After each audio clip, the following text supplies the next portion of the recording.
Edit किया है उस तरीके से सेव कर सकते हैं। F1 से हम हेल्प विंडो देख सकते हैं। हेल्प विंडो यानी कि कोई फंक्शन कर रहे हैं, कोई फाइल पे हम काम कर रहे हैं, हमें किसी हेल्प की ज़रूरत है, यानी कि हमें कोई ना कोई सपोर्ट चाहिए कि ये फंक्शन कैसे काम करेगा या इस फाइल में क्या क्या चीज़ें दिखाई देंगी, तो हम हेल्प विंडो का प्रयोग कर सकते हैं F1 की को प्रेस करके। F1, F2, F3, F7 आपको पता है F1 से लेकर F12 फंक्शन की होती हैं, तो ये सारी फंक्शन की का प्रयोग अलग अलग फंक्शन के लिए किया जाता है। F2 से कोई भी पेज होगा, किसी भी फाइल को हम लोग रीनेम कर सकते हैं। F3 से फाइल या फोल्डर को खोज सकते हैं, जो हम लोग F से कर रहे हैं Ctrl+F से, वही काम हम डायरेक्ट F3 से भी कर सकते हैं। F4 से सक्रिय लिस्ट की सूची प्रदर्शित करना। मान लीजिए हम किसी फाइल पे काम कर रहे हैं, उस लिस्ट में या उस फाइल में कौन कौन सी की चीज़ें दिखाई देंगी, यानी उस फाइल में क्या क्या चीज़ें सेव हैं, अगर हमें उन लिस्ट के बारे में जानकारी लेनी तो हम F4 दबाएंगे। F5 से हम कोई भी पेज रिफ्रेश कर सकते हैं, यानी कि हम कोई काम कर रहे हैं बट वो स्लो चल रहा है, तो हम चाहते हैं कि हम उसको रिफ्रेश कर सके, यानी कि वो और अपनी तेज़ी से साथ काम कर सके। कभी कभी हम लोग देखते होंगे, जैसे हम कंप्यूटर ऑन करते हैं तो हमें पेज को, कंप्यूटर को रिफ्रेश करने की ज़रूरत पड़ती है, यानी कि हम रिफ्रेश इसलिए करते हैं कि कंप्यूटर एक बार फिर से रीस्टार्ट हो रहा है, तो उसके सारे जितने भी आपके उसमें फाइल है, फोल्डर है, कुछ भी है, फंक्शन है, सभी क्या हो जाए, एक्टिव हो जाए। और कभी कभी वायरस जो होते हैं वो रिफ्रेश बटन के माध्यम से थोड़े से डीएक्टिव हो जाते हैं। ये होता है रिफ्रेश का प्रयोग। इसलिए हम कभी भी जब पेज ना ओपन हो तो हम रिफ्रेश का प्रयोग करते हैं, ताकि हमारा पेज अच्छे से ओपन हो सके। F7 का प्रयोग करके, देखिए F5 हो गया, F7 हो गया, बहुत इंपॉर्टेंट है। और आपका ये F12 इम्पॉर्टेंट है, क्यों? क्योंकि एग्ज़ाम में अक्सर पूछा जाता है, और एग्ज़ाम में वैसी ही फंक्शन की पूछी जाएगी, वैसे ही शॉर्टकट की पूछी जाएंगी जिनका हम लोग और नॉर्मली प्रयोग करते हैं। हमें, आपको पता है कि कंप्यूटर बेसिक्स से संबंधित सारी चीज़ें हमसे पूछी जानी हैं, तो ऐसी ही चीज़ें आपसे पूछी जाएंगी जिनका प्रयोग हम लोग नॉर्मली करते रहते हैं, या जिनका प्रयोग हमारे लिए जानना ज़रूरी है।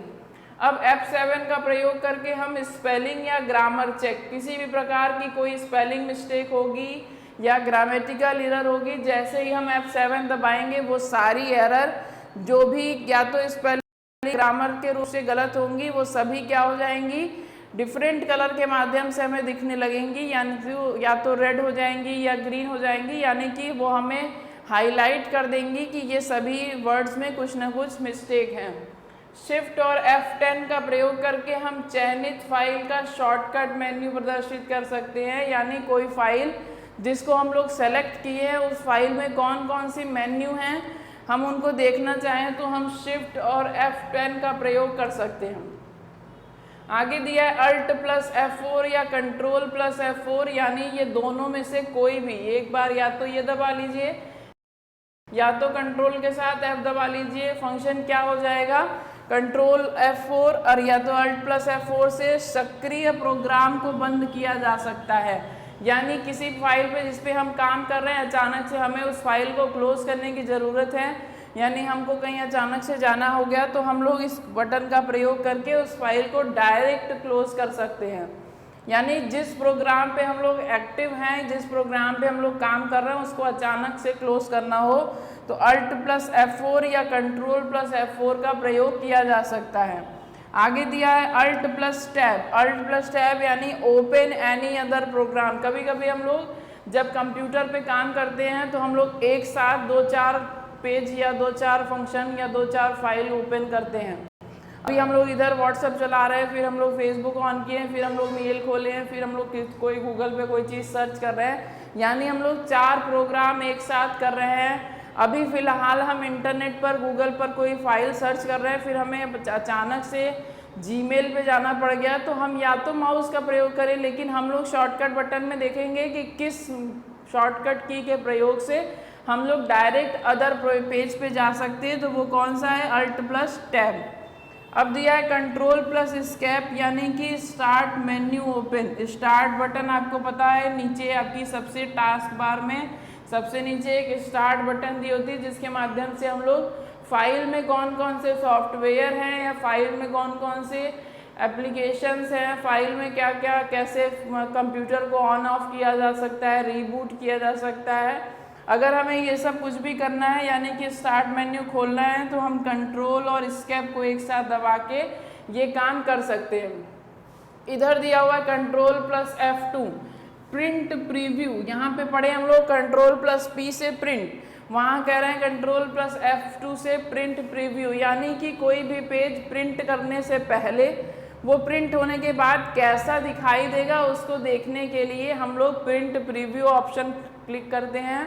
फिर से एक बार समझ लीजिए, प्रिंट प्रीव्यू यानी कि फाइल ओपन करने से, फाइल को प्रिंट करने से पहले वो कैसा दिखाई देगा उस ऑप्शन को देखने के लिए हम लोग कंट्रोल के साथ F2 बटन दबाते हैं। शिफ्ट प्लस डेल, डेल नाम का एक स्पेशल की होती है जिसका प्रयोग हम लोग डिलीट के लिए करते हैं, लेकिन अगर ये बटन हम लोग शिफ्ट के साथ दबाते हैं तो कोई भी फाइल हो, कोई भी फोल्डर हो, कोई भी डॉक्यूमेंट हो, वो रिसाइकिल बिन में बिना जाए ही डिलीट हो जाता है। अब ये रिसाइकिल बिन क्या होती है कि जनरली जैसे हम लोग कोई डॉक्यूमेंट डिलीट करते हैं वो अपने आप कहाँ सेव हो जाती है, रिसाइकिल बिन में, यानी कि कुछ समय के दौरान हम लोग उस फाइल को अगर वापस चाहते हैं तो हम रिसाइकिल बिन से वापस ले सकते हैं। लेकिन अगर रिसाइकिल बिन में ही न जाए तो हम कोई भी पेज या डॉक्यूमेंट वापस नहीं पा सकते। इसका मतलब कि अगर कोई चीज़ हमें परमानेंट हमेशा के लिए डिलीट करनी हो तो हम शिफ्ट के साथ डेल बटन दबाएंगे और रिसाइकिल बिन में भेजे बिना डिलीट किया जा सकता है। लास्ट दिया हुआ है कंट्रोल प्लस एंड, यानी कि डॉक्यूमेंट, कोई भी डॉक्यूमेंट, जैसे इस पेज पे हम लोग काम कर रहे हैं, हम लोगों ने डायरेक्ट दबा दिया कंट्रोल के साथ एंड, तो जो हमारा कर्सर होगा वो कर्सर कहाँ पे आ जाएगा, एकदम लास्ट में, डॉक्यूमेंट के अंत में आ जाएगा। तो ये सारी कुछ स्पेशल की थी या शॉर्टकट बटन थी जिनका प्रयोग हम लोग इसलिए करते ताकि हम कीबोर्ड या माउस का बिना यूज़ किए कोई भी फंक्शन जल्दी कर सके, क्योंकि हमें पता है कोई भी काम करने के लिए हम माउस का प्रयोग कर से प्रोग्राम क्लोज कर सकते हैं, सेलेक्ट कर सकते हैं, लेकिन अगर हमारा माउस काम ना कर रहा हो तो हम इन शॉर्टकट बटन का प्रयोग करते हैं ताकि हम अपने कार्यों को आसानी से कर सकें। तो ये सभी जितनी भी शॉर्टकट की हम लोग पढ़े ये सब एग्ज़ाम के पॉइंट ऑफ व्यू से बहुत इंपॉर्टेंट है। आप लोग अच्छे से 2-4 बार पढ़िएगा और इसका प्रयोग करिएगा। अगर आप लोग कंप्यूटर या लैपटॉप पे काम करते हो, देखिएगा धीरे धीरे हम लोग प्रैक्टिस में करते करते हम लोगों को ये चीज़ें याद हो जाएंगी। और शॉर्टकट की हो गई, फुल फॉर्म हो गए, इन सब से हर बार कुछ ना कुछ क्वेश्चन पूछे जाते हैं, तो इसलिए बिल्कुल भी ये ना सोचिएगा कि इसे छोड़ दिया जाए, बहुत इंपॉर्टेंट है, तो इसलिए ध्यान में रखिएगा। अब हम लोग नेक्स्ट वीडियो में डिस्कस करेंगे, शॉर्टकट की हमारी हो गई, नेक्स्ट वीडियो में हम लोग फुल फॉर्म देखेंगे और फुल फॉर्म के बाद हम लोग आगे चलेंगे जो अदर टॉपिक्स हमारे सिलेबस में दिए गए होंगे। तो आज के लिए इतना ही रखते हैं, धन्यवाद।